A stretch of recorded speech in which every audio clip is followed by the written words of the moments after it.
Hey guys, in this video we're going to go through messaging best practice and how that affects and can improve your delivery rate. So first things first, let's look at creating the templates themselves.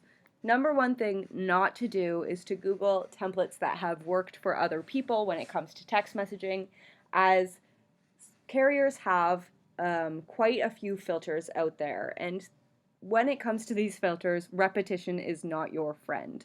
So if you're going and Googling these templates, other people are doing the same thing, you're all sending the same messages, you're going to get flagged as spam, and that is exactly what we do not want. So do not Google templates. Create your own unique templates that are unique to your account. You need to have at least 10 to 15 different templates to start. If you can do more than that, great. The more, the better. Variation is your friend. Again, repetition is not. And so the more variation you have in your messaging, the better. Even once you've been using the same 10 to 15 for a while or more, you're going to want to come back periodically and update your templates so that they're fresh, you're using new wording, and they're not repeating then over time. When it comes to actually creating the templates, we have quite a few guidelines here on the left side that you should follow. So use these merge tags, the first name and the street address merge tag. That will help with a little bit of variation between message to message. It also makes it pretty personal for the person receiving it and gains their interest and a little bit of trust as well. You do want to also end it with a question, because asking, do I have the right person? Are you interested in selling? Have you considered an offer? It prompts them to reply. Never include a URL. Don't use spammy language or all caps. Use common sense. All very important things. Again, we're just trying to do everything we can to not get flagged as spam. Then when it comes to follow-up campaigns, you're going to have to create also 10 to 15, even more. You can make them really unique depending on the kind of list that you're following up with. So the more variation across all types of messaging, whether it's initial, whether it's follow-up, whether it's even quick replies, the better. Keep them fresh, keep them new, keep them unique, and you should be okay. When you're actually sending your messages out, you're going to want to send a new template with every single batch that you're sending.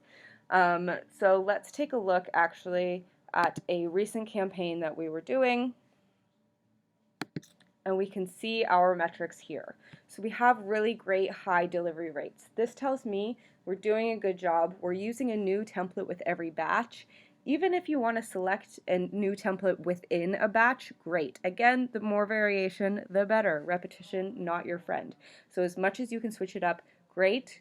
Just refrain from using the same template too often, too frequently. So we don't want to use the same template for 2 batches in a row, 3 batches in a row.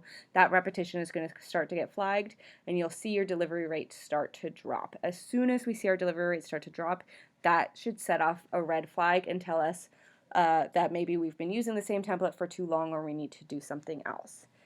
If you're doing all you can, you've updated your templates, you're rotating them all the time, you're doing as much as you can when it comes to template best practice, and your delivery rate is still suffering, it might be time to buy some new numbers.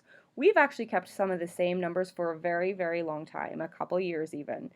So you can keep the same numbers for a very long time as long as you're following this best practice, using a new template with every batch, switching it up, refreshing our templates every now and then. You can keep the same numbers for a long time, but once they get flagged, then they're pretty much permanently flagged and not really usable anymore. So when that happens, we can come to our number manager and purchase new numbers.